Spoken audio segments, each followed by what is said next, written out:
ನಮಸ್ಕಾರ ವೀಕ್ಷಕರೇ, ನನ್ನ ಕಥೆಗಳನ್ನು ನೀವು ಕೇಳ್ತಾ ಇರೋದು ನನಗೆ ಬಹಳ ಆನಂದ. ಮತ್ತು ನಾನು ತಿಳ್ಕೊಂಡಿರ್ತಕ್ಕಂಥ ಈ ವಿಷಯಗಳನ್ನು ನಿಮ್ಮ ಜೊತೆ ಹಂಚ್ಕೊಳ್ಳೋದ್ರಿಂದ ನನಗೂ ಎಲ್ಲೋ ಒಂದು ಜಾಗದಲ್ಲಿ ಇನ್ನೂ ಜ್ಞಾನದ ಆಸೆ ಜಾಸ್ತಿ ಆಗ್ತಾ ಇದೆ. ಈ ಕತೆ ಬಹಳ ಉತ್ಕೃಷ್ಟವಾಗಿರ್ತಕ್ಕಂಥ ಜ್ಞಾನವನ್ನು ಹೊಂದಿದೆ. ಒಂದು ಸರ್ತಿ ಒಂದು ಊರಿನಲ್ಲಿ ಒಬ್ಬ ಬ್ರಾಹ್ಮಣ ಇರ್ತಾನೆ, ಅವನಿಗೆ ಒಬ್ಬ ಮಗ ಇರ್ತಾನೆ. ಆ ಬ್ರಾಹ್ಮಣ ಆ ಮಗನನ್ನು ತಗೊಂಡೋಗಿ ವಾರಣಾಸಿ ಕಾಶಿನಲ್ಲಿ ಓದೋದಕ್ಕೆ ಕಳಿಸ್ತಾನೆ. ಆವತ್ತಿನ ಕಾಲದಲ್ಲಿ ವಾರಣಾಸಿನಲ್ಲಿ ಕಲ್ತ್ಕೊಂಡು ಬಂದಂಥ ವಿದ್ಯಾರ್ಥಿಗಳಿಗೆ ಬಹಳ ಮಹತ್ವ ಇತ್ತು. ಈ ಕಥೆಯಲ್ಲಿ ಏನನ್ನು ಪ್ರತಿಪಾದಿಸುತ್ತೆ ಅಂತಂದರೆ, ಪಾಪ ಮತ್ತು ಪುಣ್ಯ ಇದರ ಒಂದು ಮಾಹಿತಿಯನ್ನು ಈ ಕತೆ ವಿವರವಾಗಿ ಹೇಳುತ್ತೆ. ಬನ್ನಿ ತಿಳ್ಕೊಳ್ಳೋಣ. ಈ ಬ್ರಾಹ್ಮಣ ಬಹಳ ಬಹಳ ಉತ್ಸಾಹದಿಂದ ತನ್ನ ಮಗನನ್ನು ಕರ್ಕೊಂಡೋಗಿ ಕಾಶಿನಲ್ಲಿ ಬಿಡ್ತಾನೆ. ಆ ಮಗನೂ ಕೂಡ ತನ್ನ ತಂದೆಗೆ ಯಾವುದೇ ರೀತಿಯಾಗಿರ್ತಕ್ಕಂಥ ಮನಸ್ಸಿಗೆ ನೋವಾಗಬಾರ್ದು ಅಂತ ಹೇಳಿ 12 ವರ್ಷಗಳ ಸುದೀರ್ಘ ಕಾಲ ಕಾಶಿಯಲ್ಲಿ ಉತ್ತಮ ವ್ಯಾಸಂಗವನ್ನು ಮಾಡಿ ತನ್ನ ಓದು ಬರಹಗಳನ್ನು ಮುಗಿಸ್ಕೊಂಡು ವೇದಗಳಲ್ಲಿ ಮತ್ತು ಪುರಾಣಗಳಲ್ಲಿ ಪಾರಂಗತನಾಗಿ ವಾಪಸ್ ತಮ್ಮ ಮನೆಗೆ ಬರ್ತಾನೆ. ಮನೆಯಲ್ಲಿ ಹಬ್ಬದ ವಾತಾವರಣ. 12-15 ವರ್ಷಗಳ ಕಾಲ ಮಗ ಬಂದಿದ್ದಾನೆ ಅಂಥೇಳಿ ಒಂದು ಸಣ್ಣದ ಅವತರಣಕೂಟವನ್ನು ಏರ್ಪಡಿಸಿ ತಂದೆ ಎಲ್ಲರಿಗೂ ಕರೆದಿರ್ತಾರೆ. ಎಲ್ಲ ಊಟ ತಿಂಡಿಗಳ ಕಾರ್ಯಗಳಾಗ್ತದೆ. ತನ್ನ ಮಗನ ಒಂದು ಓದು ಬರಹವನ್ನು ಕೇಳಿಕೊಂಡು ಅವತರಣಕೂಟವಾದ ಮೇಲೆ ಹೀಗೆ ಔಪಚಾರಿಕವಾಗಿ ಮಾತಾಡ್ತಾ ತಂದೆ ಕೇಳ್ತಾನೆ, ಮಗನೇ ಏನು ಕಲ್ತ್ಕೊಂಡ್ಬಂದೆ ನೀನು ವಾರಣಾಸಿಯಿಂದ ಅಂತ. ಆಗ ಮಗ ಹೇಳ್ತಾನೆ, ಅಪ್ಪ, ನನಗೆ ಎಲ್ಲ ವೇದಗಳು ನೆನಪಿದೆ, ಎಲ್ಲ ಕಥೆಗಳು, ಪುರಾಣಗಳು, ಇತಿಹಾಸಗಳು ನನಗೆ ನೆನಪಿದೆ, ಉತ್ತಮವಾಗಿರ್ತಕ್ಕಂಥ ಕಾವ್ಯ ಮೀಮಾಂಸೆಗಳು ಕೂಡ ನನಗೆ ಕಂಠಪಾಠವೇ ಆಗಿದೆ, ನಿನಗೆ ಏನು ಬೇಕಾದರೂ ಕೇಳು ಅಂತ.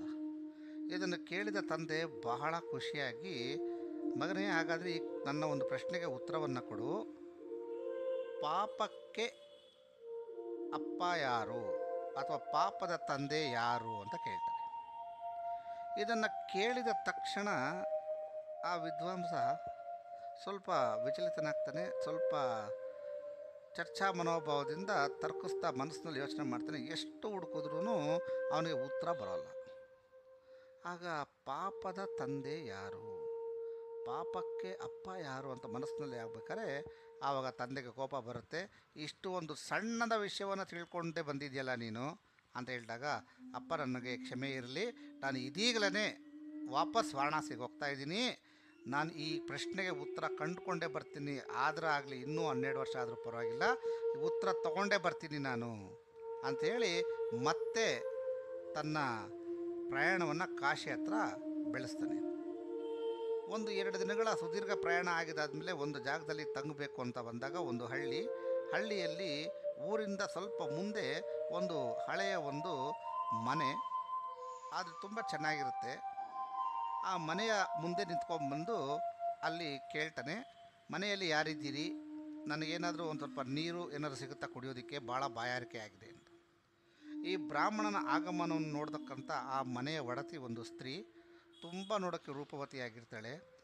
ಮೈ ತುಂಬ ಒಡೆಗಳು ಹಾಕ್ಕೊಂಡು, ಒಳ್ಳೆ ಸೀರೆಯನ್ನು ಹಾಕ್ಕೊಂಡು ನೋಡೋದಕ್ಕೆ ತುಂಬ ಚೆನ್ನಾಗಿರ್ತಾಳೆ.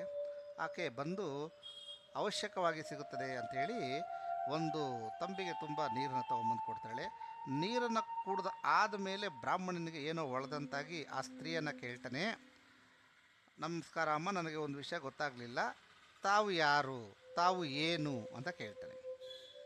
ಈ ಕ್ವಶನನ್ನು ಕೇಳಿದ ತಕ್ಷಣ ಆ ಹೆಂಗಸಿಗೆ ಗೊತ್ತಾಗುತ್ತೆ, ನಾನು ಬಂದು ಈ ಊರಿನಲ್ಲಿ ಒಬ್ಬ ವೈಶ್ಯೆ ಅಂತ ಹೇಳ್ತಾಳೆ. ಅದನ್ನು ಕೇಳಿದ ತಕ್ಷಣ ಆ ಬ್ರಾಹ್ಮಣನಿಗೆ ಬಹಳ ಕೋಪ ಬರುತ್ತೆ, ಬೇಜಾರಾಗುತ್ತೆ. ನಾನು ಮೊದಲು ಇದನ್ನು ಕೇಳಿಬಿಟ್ಟು ನೀರನ್ನು ಮುಟ್ಟಬೇಕಾಗಿತ್ತು, ಕೇಳದೇ ಈ ಬಾಯಾರಿಕೆಯ ಒಂದು ತ್ರಾಸಿನಿಂದ ಯಾರು ಏನು ಅಂತ ವಿಚಾರ ಮಾಡದೆ, ಪೂರ್ವಪರ ವಿಚಾರ ಮಾಡದೆ ಕುಡಿದ್ಬಿಟ್ನಲ್ಲ ಅಂತ ಪಶ್ಚಾತ್ತಾಪದಿಂದ 2 ಕಿವಿಗಳನ್ನು ಇಟ್ಕೊಂಡು ಶಾಂತಂ ಪಾಪಂ ಅಂತ ಹೇಳ್ತಾ ಇರ್ತೀನಿ. ಇದನ್ನು ಗಮನಿಸಿದ ಆ ಹೆಂಗಸು, ಗುರುಗಳೇ ಕ್ಷಮಿಸಿ, ನೀರನ್ನು ಕೇಳಿದ ತಕ್ಷಣ ಕೊಟ್ಬಿಟ್ಟೆ, ಹಾಗಾಗಿ ನಂದಿನ ತಪ್ಪಾದರೆ ಕ್ಷಮಿಸಿ, ತಾವುಗಳು ತುಂಬ ಆಯಾಸದಿಂದ ಇದ್ದೀರ ಅನಿಸುತ್ತೆ, ಇವತ್ತು ಒಂದು ದಿವಸ ಇಲ್ಲೇ ನೀವು ವಿಶ್ರಾಂತಿಯನ್ನು ಪಡೆದು ನಾಳೆ ಹೊರಡ್ಬೋದಲ್ಲ ಅಂತ. ಆ ಬ್ರಾಹ್ಮಣ ಈಗಾಗಲೇ ನಿಮ್ಮ ಮನೆಯಲ್ಲಿ ನೀರು ಕುಡಿದಿದ್ದಕ್ಕೆ ಭಾಳ ಬೇಜಾರಾಗಿದೆ, ಈ ಅದರಲ್ಲೂ ಒಂದಿನ ತಂಗು ಅಂತ ಹೇಳ್ತಾ ಇದೆಯಲ್ಲ ನೀನು ಅಂತ, ಒಂದು ದಿವಸ ಇರು ಅಂತ ಹೇಳ್ತಾ ಇದ್ದೆ ಅಂತ. ಹಾಗೆ ಹೇಳ್ತಾಳೆ, ಇಲ್ಲ ಪ್ರಭುಗಳೇ, ಪಕ್ಕದಲ್ಲೇ ಇನ್ನೊಂದು ಕೋಣೆ ಇದೆ, ಅಲ್ಲಿ ನೀವು ಆರಾಮಾಗಿ ವಿಶ್ರಮಿಸ್ಬೋದು. ಸರಿ ಆಯಿತು ಅಂತ ಹೇಳ್ಬಿಟ್ಟು ಒಳ್ಳೆಯ ಉಪಾಯ ಅಂಥೇಳಿ ಅದನ್ನು ಶುದ್ಧಿಯನ್ನು ಮಾಡಿಕೊಂಡು ಆ ಬ್ರಾಹ್ಮಣ ಆ ಒಂದು ಸಣ್ಣ ಕೊಠಡಿಯಲ್ಲಿ ಇರ್ತಾನೆ. ಆ ಕೋಣೆಯಲ್ಲಿದ್ದಾಗ ಈ ಒಂದು ಸ್ತ್ರೀ, ಈ ಒಂದು ಹೆಂಗಸು ಬಂದು ತಾವು ಭೋಜನಕ್ಕೆ ಏನಾದರೂ ವ್ಯವಸ್ಥೆ ಮಾಡಲಾ ಅಂತ.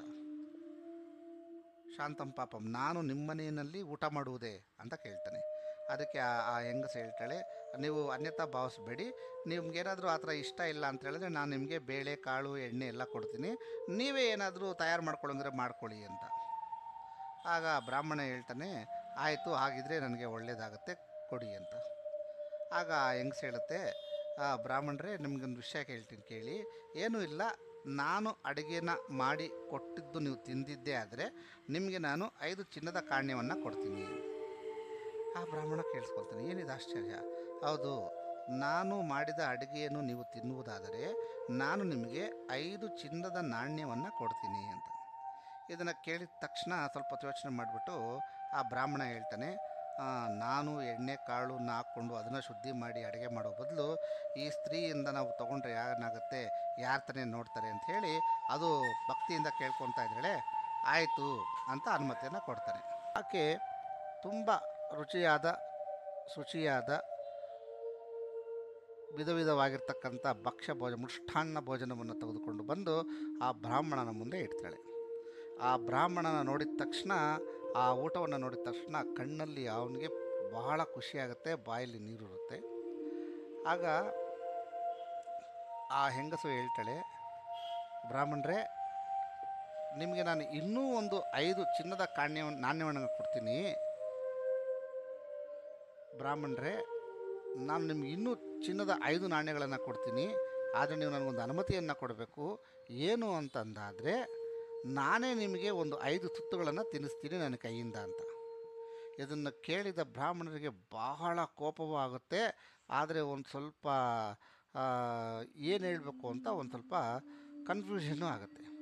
ಯಾಕೆ ಅಂದರೆ 5 ತುತ್ತನ್ನು ತಿನ್ನಿಸೋದ್ರಿಂದ ಮತ್ತೆ 5 ಚಿನ್ನದ ನಾಣ್ಯವನ್ನು ಕೊಡ್ತೀನಿ ಅಂತ ಹೇಳ್ತಾ ಇದ್ದಾಳಲ್ಲ ಅಂತ ಸ್ವಲ್ಪ ಯೋಚನೆ ಮಾಡಿಬಿಟ್ಟು, ಅದು ಸರಿ, ಅಕ್ಕಪಕ್ಕ ಯಾರು ನೋಡೋರಿದ್ದಾರೆ, ಒಂದು 5 ತುತ್ತು ತಿಂದರೆ 5 ಚಿನ್ನದ ನಾಣ್ಯ ಸಿಗುತ್ತಲ್ಲ ನನಗೆ ಅಂಥೇಳಿ ಅದಕ್ಕೂ ಅನುಮತಿಯನ್ನು ಕೊಡ್ತಾನೆ. ಆಕೆ 5 ತುತ್ತನ್ನು ತಿನ್ನಿಸಿದಾದ ಮೇಲೆ ಮತ್ತೆ 5 ನಾಣ್ಯವನ್ನು ಕೊಡ್ತಾಳೆ. ಕೊಟ್ಟಿದ್ದಾದಮೇಲೆ ಏನು ಹೇಳ್ತಾಳೆ ಅಂತಂದರೆ, ಬ್ರಾಹ್ಮಣರೇ, ಗುರುಗಳೇ, ನಮ್ಮ ಇವತ್ತು ಮನೆಯಲ್ಲಿ ಉತ್ತಮವಾಗಿರ್ತಕ್ಕಂಥ ಒಂದು ನಾಟ್ಯಗಾರ್ತಿ ಬಂದಿದ್ದಾಳೆ, ಅವಳ ನಾಟ್ಯವನ್ನು ನೋಡೋಕ್ಕೂ ತುಂಬ ಜನ ಬಂದಿದ್ದಾರೆ, ನೀವು ಯಾಕೆ ಬಂದು ನೋಡಬಾರ್ದು? ಆಕೆಯ ರೂಪವತಿ ಮತ್ತು ಆಕೆಯ ನರ್ತನವನ್ನು ನೋಡೋದಕ್ಕೆ ಇಲ್ಲಿ 10 ಊರುಗಳಲ್ಲಿ ತುಂಬ ಪ್ರಸಿದ್ಧಿ ಇದ್ದಾಳೆ, ತಾವು ಬಂದು ನೋಡಿ ಆನಂದಿಸಿ, ಹೇಗಿದ್ರು ಊಟ ಆಯಿತು ಅಂತ ಹೇಳಿದಾಗ ಬ್ರಾಹ್ಮಣ ಕೋಪ ಮಾಡಿಕೊಂಡು ಹೇಳ್ತಾನೆ, ನನ್ನನ್ನು ಏನು ಅಂತ ತಿಳ್ಕೊಂಡಿದ್ದೀರಾ ನೀವು? ನಾನು ಒಂದು ವೈಶ್ಯಾಗ್ರಹಕ್ಕೆ ಬಂದು ಅಲ್ಲಿ ನರ್ತನವನ್ನು ನೋಡುವಂಥವನ? ಇಲ್ಲ ಇಲ್ಲ, ಇದಂತೂ ಸಾಧ್ಯವೇ ಇಲ್ಲ ಅಂತ. ಆಗ ಆ ಹೆಂಗಸು ಹೇಳ್ತಾಳೆ, ಕ್ಷಮಿಸಿ, ನಾನು ಹಿಂಗೇನೋ ನಿಮ್ಗೆ ಹೇಳಿದ್ದಕ್ಕೆ ಬೇಜಾರಾದರೆ ನಿಮ್ಮ ಮನಸ್ಸಿಗೆ ಬೇಜಾರಾಗಿದ್ದರೆ ಕ್ಷಮಿಸಿ, ಆದರೆ ಬಂದು ನೀವು ನಾಟ್ಯವನ್ನು ನೋಡಿದ್ದೇ ಆದರೆ ನಾನು ನಿಮಗೆ 10 ಚಿನ್ನದ ನಾಣ್ಯವನ್ನು ಕೊಡ್ತೀನಿ ಅಂತ. ಇದು ಯಾವಾಗ ಕೇಳ್ತಾನೋ ಆಗ ಆ ಬ್ರಾಹ್ಮಣನಿಗೆ ಅನಿಸುತ್ತೆ, ರೂಪವತಿ ಅಂತಿದ್ದಾಳೆ, ಪ್ರಸಿದ್ಧಿ ಅಂತಿದ್ದಾಳೆ, ತುಂಬ ಚೆನ್ನಾಗಿ ನಾಟ್ಯ ಅಂತಿದ್ದಾಳೆ, ನಾನು ಮನೋರಂಜನಾ ಕಾರ್ಯಕ್ರಮವನ್ನು ಪಾಲ್ಗೊಂಡು ತುಂಬ ದಿವಸಗಳಾಯಿತು, ಹೆಂಗಿದ್ರೂ ಬಂದಿದ್ದೀನಿ, ಮಾರ್ಗದ ಮಧ್ಯೆ ಇದ್ದೀನಿ, ಹೇಗಿದ್ದರೂ ನಾನು ಈ ಕಡೆ ನೆಕ್ಸ್ಟು ಮಾರ್ಗದಲ್ಲಿ ಬರಲ್ಲ, ಈಗ ಬಂದಿರೋದ್ರಿಂದ ನನ್ನ ಪಾಲಿಗೆ ಬಂದಿದ್ದೇ ಒಂದು ಚಾನ್ಸ್ ಅಂತ ಅಂದ್ಕೊಂಡು, ಒಂದು ಅದೃಷ್ಟ ಅಂತ ಅಂದ್ಕೊಂಡು ಅದಕ್ಕೂ ಕೂಡ ಅನುಮತಿಯನ್ನು ಕೊಡ್ತಾನೆ. ಯಾಕೆ ಅಂದರೆ ಈಗ ಆಲ್ರೆಡಿ ಅವನ ಹತ್ರ 5+5 ಚಿನ್ನದ ನಾಣ್ಯಗಳಿದೆ, ಆಮೇಲೆ ಈಗ ಇದು 10 ಸೇರಿಸಿದ್ರೆ 20 ಚಿನ್ನದ ನಾಣ್ಯಗಳಾಗುತ್ತೆ. ಮನಸ್ಸಿನಲ್ಲಿ ಬಹಳ ಖುಷಿಯಾಗುತ್ತೆ. ಸರಿ, ಬಂದು ಆ ಸಾಲಿನಲ್ಲಿ ಕೂತ್ಕೊಳ್ತಾನೆ. ಎಲ್ಲರೂ ಆ ನೃತ್ಯಗಾರ್ತಿ ಏನು ನಾಟ್ಯವನ್ನು ಮಾಡ್ತಾಳೋ ಎಲ್ಲರೂ ತುಂಬ ಚೆನ್ನಾಗಿ ಆನಂದವನ್ನು ಸವಿತಾ ಇರ್ತಾರೆ. ಎಲ್ಲ ಸವಿದಾಗಿದ್ದಾದಮೇಲೆ ಎಲ್ಲರೂ ತಮಗೆ ಅನಿಸಿದ್ದನ್ನು ಹೊಗಳ್ಕೊಂಡು ಒಬ್ಬೊಬ್ಬರು ಹೊರಗಡೆ ಹೋಗ್ತಾ ಇರ್ತಾಳೆ. ಬ್ರಾಹ್ಮಣನಿಗೂ ಅನಿಸುತ್ತೆ ಏನಾದರೂ ಹೇಳಬೇಕು ಅಂತ. ಆಗ ತನ್ನ ಪರಿಚಯವನ್ನು ಮಾಡಿಕೊಂಡು, ನಿಮ್ಮ ನಾಟ್ಯ ಅಮೋಘವಾಗಿದೆ ಅಂತ ಹೇಳಿದ ತಕ್ಷಣ ಆಕೆ ಏನು ಮಾಡ್ತಾಳೆ ಅಂದರೆ ಆ ನಾಟ್ಯಗಾರ್ತಿ ಈ ಬ್ರಾಹ್ಮಣನ ಕಪಾಳಕ್ಕೆ ಒಂದು ಹೊಡಿತಾಳೆ. ಹೊಡೆದಾದ ತಕ್ಷಣ ಬ್ರಾಹ್ಮಣ ಒಂದು ಕ್ಷಣ ಯೋಚನೆ ಮಾಡ್ತಾನೆ, ಏನು ಈ ನಾಟ್ಯಗಾರ್ತಿ ನನಗೆ ಹಿಂಗೆ ಹೊಡೆದ್ಬಿಟ್ಲಲ್ಲ ಅಂತ. ಹೊಡೆದಿದ್ದಾದ್ಮೇಲೆ ಆಕೆ ಹೊಡೆದ್ಬಿಟ್ಟು ಅಲ್ಲಿ ಒಂದು ಕ್ಷಣನೂ ನಿಂತ್ಕೊಳ್ಳಲ್ಲ, ಹೊರಟೋಗ್ಬಿಡ್ತಾಳೆ. ಹೊರಟೋಗಿದ್ದಾದ್ಮೇಲೆ ಯೋಚನೆ ಆಗುತ್ತೆ, ಸ್ವಲ್ಪ ಅವನು ಯೋಚನೆ ಮಾಡ್ತಾನೆ ಏನಕ್ಕೆ ಹಿಂಗೆ ಹೊಡೆದಿರ್ಬೋದು ಅಂತ. ಆಮೇಲೆ ಅವನಿಗೆ ಫ್ಲ್ಯಾಶ್ ಆಗುತ್ತೆ, ಹೊಳೆಯುತ್ತೆ. ಆ ವೇಶ್ಯ ನಡೆಸ್ತಾ ಇರ್ತಕ್ಕಂಥ ಗೃಹಿಣಿ ಏನಿದ್ಲು, ಆ ಹೆಂಗಸೇನಿದ್ಲು, ಅವಳು ಬಂದು ನಿಂತ್ಕೊತಾಳೆ.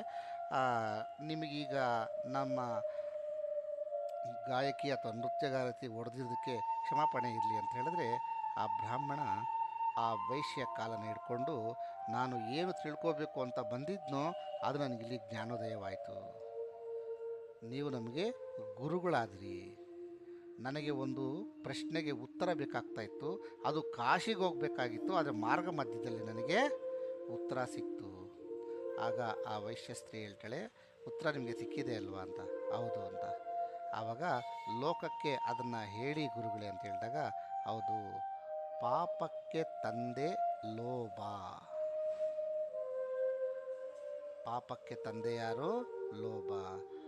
ಅವನು ನೀರು ಕುಡ್ದ ಅಲ್ಲಿಗೆ ಹೋಗ್ಬಿಡ್ಬೇಕಾಗಿತ್ತು, ಆದರೆ ಊಟ ಮಾಡಿದ್ರೆ 5 ಚಿನ್ನದ ನಾಣ್ಯಗಳು ಸಿಗುತ್ತೆ ಅಂತ ಗೊತ್ತಾಯಿತು, ಊಟ ಮಾಡ್ದ. ತದನಂತರದಲ್ಲಿ ಒಂದು ವೈಶ್ಯ ಕೈಯಿಂದ ಊಟ ಮಾಡಲಿಕ್ಕೆ ಇಷ್ಟ ಇಲ್ಲದೆ ಹೋದ್ರೂ ಅಲ್ಲೂ ಕೂಡ 5 ನಾಣ್ಯ ಸಿಗುತ್ತೆ ಅಂತ ಹೇಳಿ ಊಟ ಮಾಡ್ದ.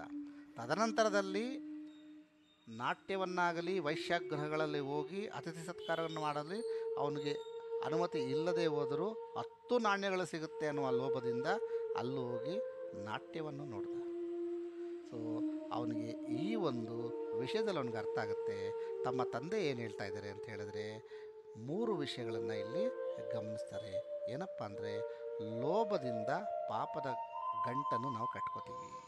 ನಾವು ಎಷ್ಟೇ ವಿದ್ಯೆ ಸಂಪಾದನೆ ಮಾಡಿದರೂ ಲೋಭ ಅನ್ನುವುದು ನಮಗೆ ಬಂದುಬಿಟ್ರೆ ಅದು ನಮಗೆ ಪಾಪದ ಗಂಟನ್ನು ಕೊಟ್ಟುಬಿಡುತ್ತೆ.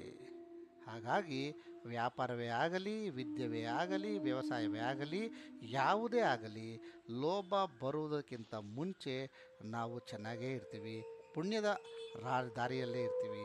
ಯಾವಾಗ ನಾವು ಲೋಭಿ ಆಗ್ತೀವೋ ಆಗ ಪಾಪದ ಮೂಟೆಯನ್ನು ಕಟ್ಕೊಳ್ತೀವಿ. ಈ ಕಥೆಯನ್ನು ಕೇಳಿದ್ದಕ್ಕೆ ತುಂಬ ಧನ್ಯವಾದಗಳು. Thank you.